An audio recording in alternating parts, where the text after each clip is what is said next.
Welcome to Wrong Time Watch. My name is Kevin, and today we're looking at the Omega Seamaster Diver 300 meter and the Zelos Swordfish 40mm stainless steel. These watches are, I believe they are currently sold out. There's 6 different colorways. This is the sky blue full lume dial. And the main reason why I'm comparing these two watches is because the clasps are very similar to each other.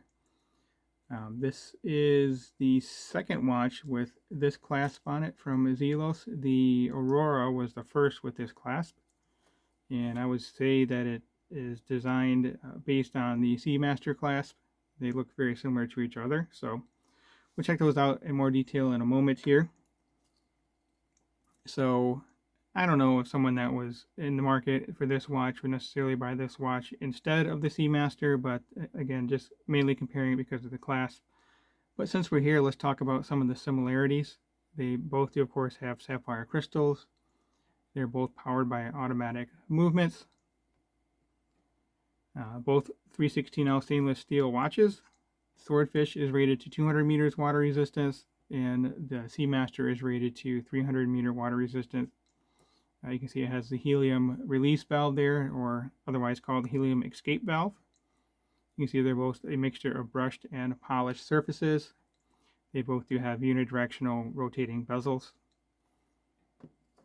The Seamaster is a ceramic bezel insert, and it also has a ceramic dial, which you can probably tell from the light play on that. One of my favorite things about this watch is the light play and also those raised applied indices.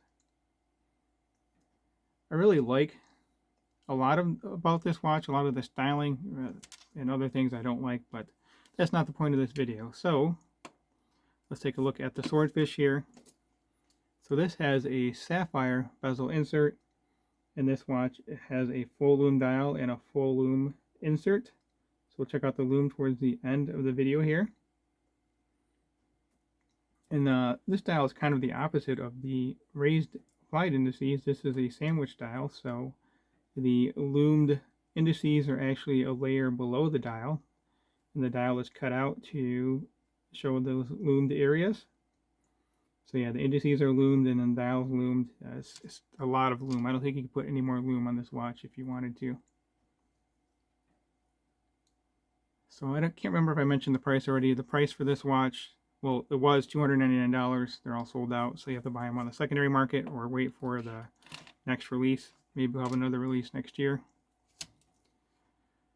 $5,400 MSRP for this. I believe these are selling at a discount now.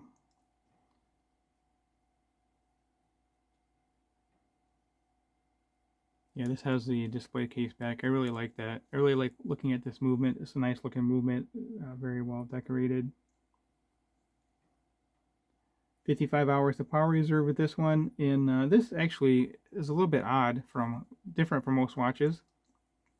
That second hand is beating at 7 beats per second, 3.5 hertz. The Swordfish uses a Seiko NH35 movement, and that second hand is beating at 6 beats per second. I was going to say 8, but a typical Swiss watch is beating at 8 beats per second. So you have 55 hours power reserve on this one, and the Seiko is about 40 to 42 hours of power reserve.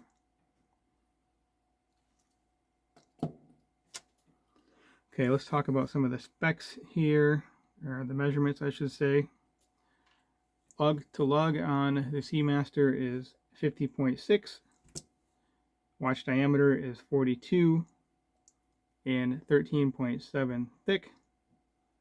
20 millimeter lug width, and this does not taper. It's 20 all the way down, which is one of my complaints with this watch. The clasp we'll talk more about in a moment here. Oh yes, of course, solid end links. These are held in with screw pins. It's kind of a screwy system here. It's 2 screws on both sides, so you got to take off both screws, and then there's a pin in here. You got to press out the pin. I haven't had another watch with that type of system. So the Swordfish, solid end links, but they're also quick release, and then solid links. It's held in with a normal screw pin. So unscrew the screw and the pin is attached to it, just all one piece, comes right on out. This one has female end links, and the Swordfish, I'm sorry, the Seamaster does as well. But it has quite a bit longer lugs. And these female end links are a little bit farther down, so it works. Just not typically how a female end link looks to me. Typically they come up on top of the end link like this. Let me zoom back out a little bit. So the tip to tip with the female end links looking at 46 millimeter, lug to lug 45.5, case diameter is 40, thickness is 12.4, and 20 millimeter lugs, and it does taper down to 18. I'd really like it to go from 20 to 16, but at least it does taper a little bit, unlike the Seamaster there. Okay, let's talk about one last measurement. 175 grams for the Seamaster and 155 grams for the Swordfish, which makes sense. This has a tapered bracelet. It's a smaller case. It's thinner as well, so that's very explainable and understandable. 6.5 millimeter crown on the Swordfish and a 6.3 on the Seamaster. Okay, so the clasp. The length of the Seamaster is 43.6. Length of the Swordfish is 39.2. Width of the Omega, looking at 21.2. Sorry about that. And width of the Swordfish, looking at 21.4. So the Swordfish clasp is shorter, but a little bit wider. And then the thickness, they're both the same thickness at 7.7 millimeter. Another thing to mention is the toolless adjustment. They both have a very similar toolless adjustment system. So you push this in order to slide it in and out.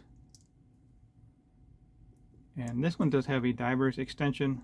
The Swordfish does not. I don't need a diver's extension, but it is there. This one's done very well. It's all milled metal. It's not a cheap stamped diver's extension. I don't have any need for it, but this one's done so well that I don't really mind that it's there.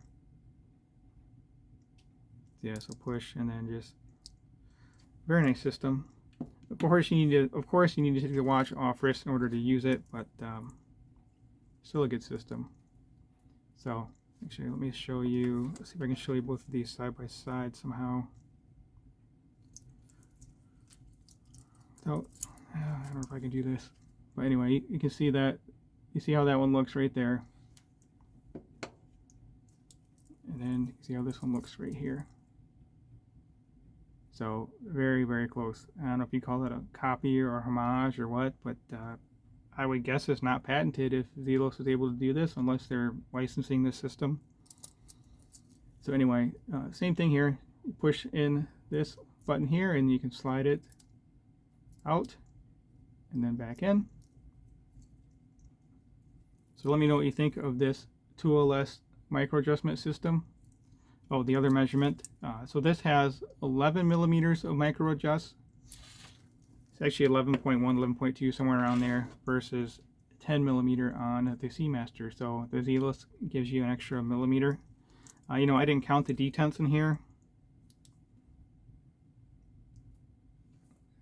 I'm assuming the Swordfish must have an extra detent. Hopefully you can see that. Let's see.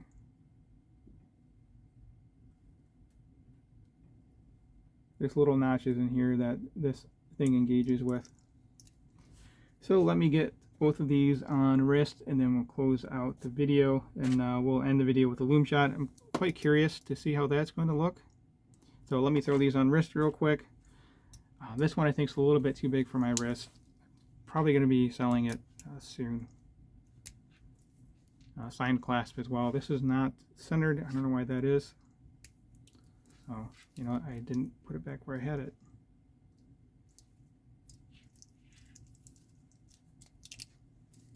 So there we go. with 6.5-inch wrist, and again, lug to lug on this is 50.6, so a little bit longer than what I would like to see. My wristband is 52. But let me know what you think of this watch.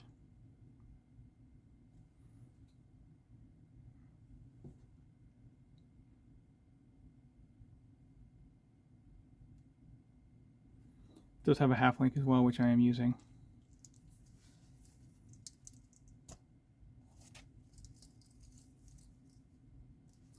Need to put this one back where I had it too.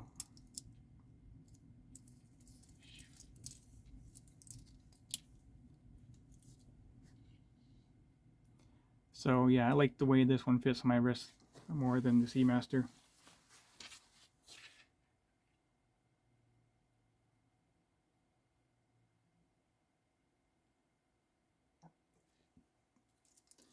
One other thing I like more about this watch is the bezel is much easier to use. I can spin this with ease. Some nice large castellations here. So very easy grip texture. And then the Seamaster has these this scalloped bezel. I don't know why they have that. It's not, I mean, I can use it, but it's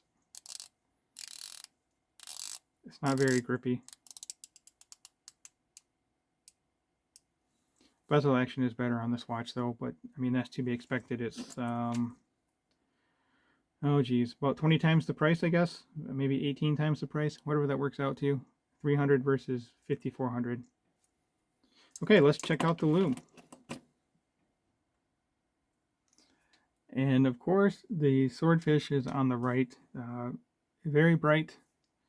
And my Seamaster is on the left here. I would say the Seamaster is a little bit, it's hard to say, but I would say the indices and the hands are a little bit brighter than the Swordfish. Again, I really think that Swordfish full loom dial is cool, but as far as practicality, I just can't really tell the time on this all that easily. And I can see the hands, but the indices just kind of blend into with the rest of the dial to me. But the Seamaster is pretty easy to tell the time with. I'm not a fan of the hands on the Seamaster, but anyway, there is the loom. If you haven't subscribed yet, please hit that subscribe button. I really appreciate it, and it really does help me out. As always, thank you for your time, and thank you for watching.